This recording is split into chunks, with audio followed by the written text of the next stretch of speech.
Excuse me. All right, so let's talk about physical properties. Now, what are physical properties? We have two definitions that we can use. One is physical property is how we can classify matter. The other definition would be characteristics of matter that we can measure using tools and our five senses. And now we're going to go through and be talking about whether some of these things are tools or things that we can measure using our five senses. So our first one,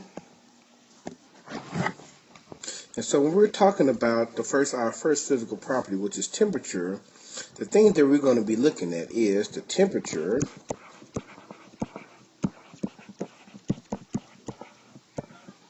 at which something boils or melts. So that's one thing we're going to be looking at when we're talking about temperature. Now, another thing when we're looking at density, well, the one thing we're looking at with density is, well, whether or not something will sink, like this thing I drew in the bottom, or whether or not something is going to float. If something is very dense, it's going to sink, and if something is not very dense or less dense, then it's probably going to float, especially when we're trying to use water to measure density. The other thing that we can do is measure with mass.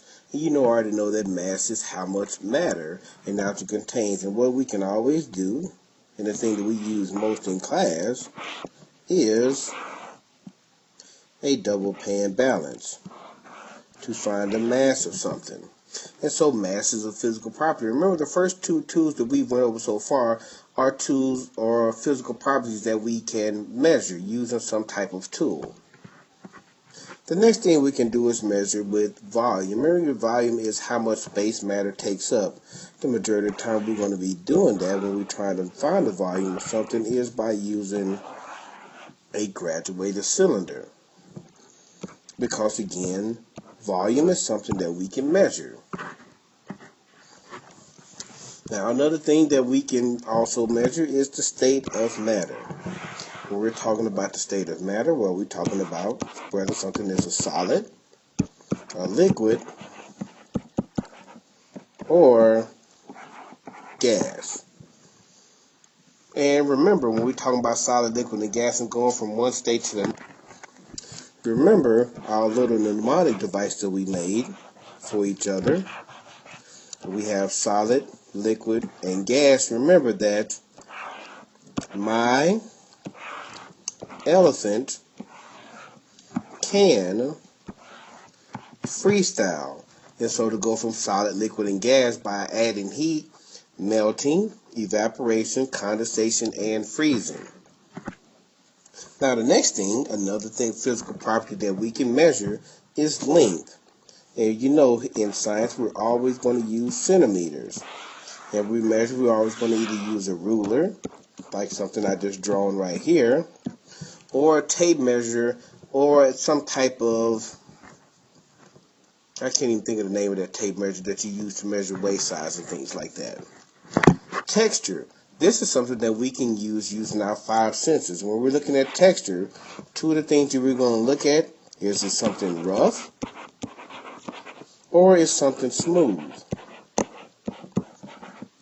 And remember, texture is a physical property that is qualitative, not quantitative. So we're going to find this using our five senses. Another thing also using our five senses is shape. Well, is something circular?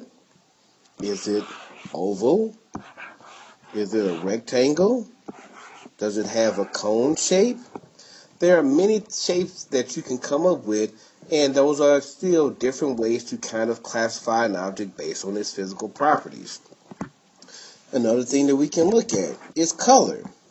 Is something red, orange, green, or blue? And you can see that you can classify those and put those things into different categories, again, based off their physical properties.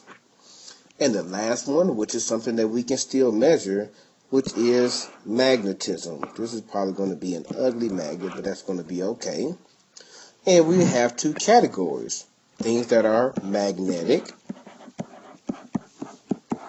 things that are attracted to magnets, or things that are non-magnetic.